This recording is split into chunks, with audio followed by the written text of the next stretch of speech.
تو بھائی اس نے کچھ سوچ سمجھ کے ہی سارے معاملات دیکھے تھے نا یار. اس کو پتا تھا یہ الطاف حسین وہی تھے جو اس وقت جاگیرداروں کی باتیں کرتے تھے. آج یہ نعیم الحق حافظ نعیم الرحمان صاحب کل شارع فیصل پہ کھڑے ہو کے جاگیرداروں کو للکار رہے تھے کہ جاگیردارہ نظام اور فلانا نظام اور ڈھمکانہ نظام اور سیٹ نظام اور یہ نظام اور وہ نظام. بھائی یہ وہی نظام ہے جس کے خلاف الطاف حسین کھڑا ہوا تھا. یہ وہی نظام ہے جس کے خلاف الطاف حسین نے متواتر باتیں کی ہیں, مختلف تقاریر میں مختلف جلسوں کے اندر اس نے یہی باتیں کی ہیں, اور یہی وجہ رہی ہے جو الطاف حسین کو سائیڈ لائن کیا گیا تھا. اچھا جی, اس پہ تو حافظ نعیم الرحمان صاحب نے بڑی باتیں کی. انہوں نے پیپلز پارٹی کے ساتھ ساتھ ایم کیو ایم کو بھی رگڑ دیا اور ایم کیو ایم کے اس موقف کو بھی سائیڈ لائن کر دیا ہے کہ یہ جو ڈرامے بازی ہے, ڈھکوسلے بازی ہے کہ سندھ کراچی کو جو ہے نا وفاق کے حوالے کرو, یہ کوئی وفاق کے حوالے نہیں ہو سکتا. یہاں پہ ایڈمنسٹریٹر لیول پہ دو, ایڈمنسٹریٹر لیول پہ دو تو کیا ہوگا بھائی. ابھی بھی اس وقت بھی کراچی کے کئی متعدد ٹاؤنز جماعت اسلامی کے انڈر میں ہیں. جماعت اسلامی نے کون سا کام کر دیا بھائی اپنے ٹاؤنز میں؟ کون سی روڈیں بنا دیں, کیا کر دیا؟ چند ایک روڈ کے اتنے عرصے میں ایک روڈ بھی اگر جماعت اسلامی نے بنا دی تو کون سا تیر مار دیا؟ اربوں روپے جماعت اسلامی کھا گئی, کوئی پوچھنے والا نہیں ہے. جب پیپلز پارٹی کی میئر کی طرف سے مرتضی وہاب صاحب کی طرف سے یہ ایشو اٹھا کہ بھائی ہم نے اتنے ارب دیے, تو جماعت اسلامی نے فوراً شیخ چلی بنتے ہوئے یہ اتنی سیلریز وہاں گئیں, اتنے پیسے یہاں گئے, ایک حساب کتاب مونوپولی والا جو حساب کتاب تھا وہ انہوں نے آگے رکھ دیا.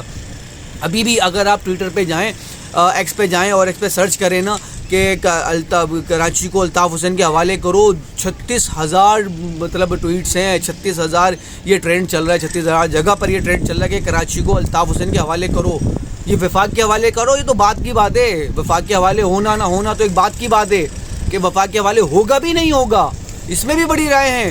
سندھ حکومت سے سندھ اسمبلی سے 2/3 اکثریت کی آپ کو کامیابی چاہیے یہ آرڈیننس پاس ہونے کے لیے. کیا آیا کہ وفاق کے حوالے کیا جائے گا بھی نہیں جائے گا؟ اور اس وقت سندھ اسمبلی میں آپ کی یہ حیثیت, یہ اوقات ہے, یہ برتری حاصل ہے آپ لوگوں کو. جماعت اسلامی مطلب حافظ نعیم الرحمان صاحب, آپ سندھ اسمبلی کی آپ کی سیٹ ہے, کیوں نہیں جا کے بیٹھتے؟ آپ کیوں نہیں جا کے بیٹھتے سیٹ پہ؟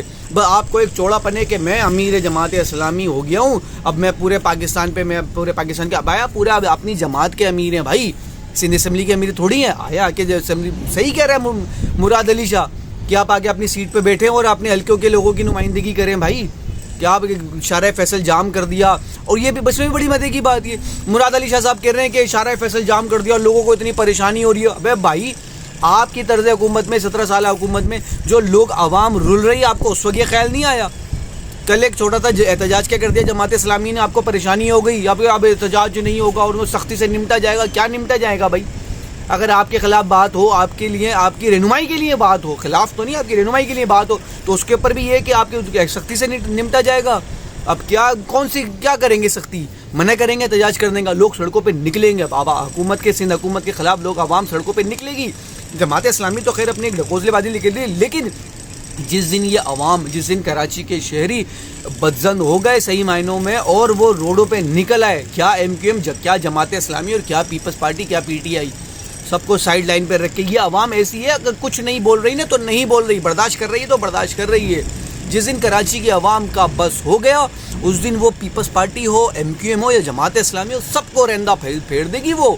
دوسری جانب یہ ہمارے جو گورنر صاحب ہیں ان کی تو مطلب وہ الگ ہی دنیا میں چل رہے ہیں, وہ الگ ہی مطلب فلائٹ بنے ہوئے ہیں.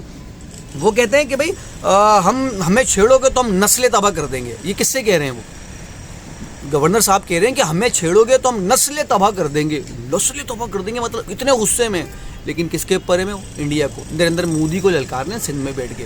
اگر آپ کے جس شہر کے آپ گورنر ہیں اس کی ایسی کی تیسی پھیر دی ہے حکومت نے, سندھ حکومت نے, اس وقت آپ حکومت میں بیٹھ کے مطلب ان کے گنگار ہیں, یا آپ منہ میں لولی پاپ لے کے بیٹھے ہوئے ہیں, یا اب آگے رمضان شروع ہونے والے ہیں تو اب آپ نے یہ کہ لوگوں کو خیرات زکوٰۃ کے پیسوں کے اوپر افطار کرانی ہے اور چاند رات سے پہلے عید منانی ہے, اور وہ لڑکیوں کو مہندیاں لگوانی ہے, ناچ گانا کروانا ہے. آپ کا صرف یہی کام ہے. آپ یہ سمجھتے ہیں کہ سندھ گورنر ہاؤس میں جو ہے نا لوگوں کو خیرات زکوٰۃ کے نام پہ کھانا کھلا دو, فلانا کر دو, ڈھمکانا کر دو, دس کر دو, دیٹ کر دو, بس ہو گیا آپ کا کام. گورنر صاحب کا کام پورا ہو گیا, باقی سب جائے ایسی کی تیسی میں.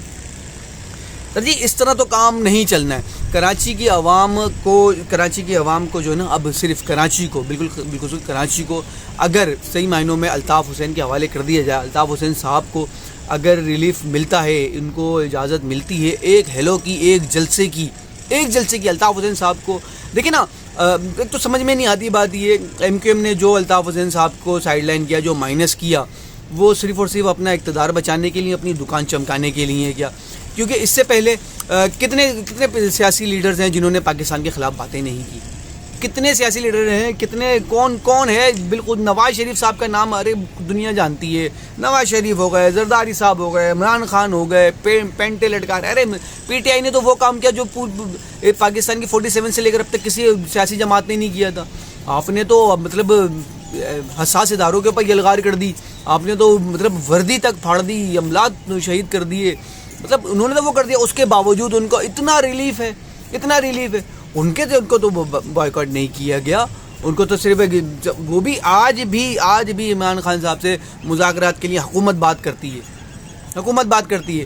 پی ٹی آئی کے کسی ایک لیڈر نے عمران خان سے سائیڈ لائن نہیں کیا، جنہوں نے سائیڈ لائن کیا نا 9 مئی کے بعد، وہ آج بھی ایک بار پھر وہ پی ٹی آئی کی باتیں کر رہے ہیں، عمران خان کی حمایت میں باتیں کرتے ہیں۔ اور یہ ایم کیو ایم والے وہ ابھی میں پچھلے دنوں کل پرسوں ایک پروگرام دیکھ رہا تھا، اس کے اندر ان صاحب سے ثانیہ گل پلازہ کی بات ہو رہی ہے، اور وہ چورن بیچ رہے ہیں کہ وہ جی ہم نے جو ہے نا بانی قائد الطاف حسین صاحب کو ہم نے مائنس کر دیا، ہم نے ان سے قطع طلب ہے۔ تجھ سے پوچھا کس نے تھا بھائی اس بارے میں؟ اب ایم کیو ایم کے پاس صرف ایک ہی جواب ہے اپنی سیاست کو اور اپنے آپ کو بچانے کے لیے، وہ صرف ایک ہی ان کے پاس جواب ہوتا ہے کہ ہم نے الطاف حسین کو سائیڈ لائن کر دیا، اس وقت ہم نے ان کے خلاف وہ یوں کہا پہ، ان کے خلاف نہیں کرا، تم نے اپنی دکانیں بچائی تھیں۔ آج بھی الطاف حسین کو صرف ایک 24 گھنٹے 48 گھنٹے دے دینا الطاف حسین کو، کراچی میں جو جتنے بھی غیر مقامیوں کی بدماشی نا سب تھلے لگ جائے گی۔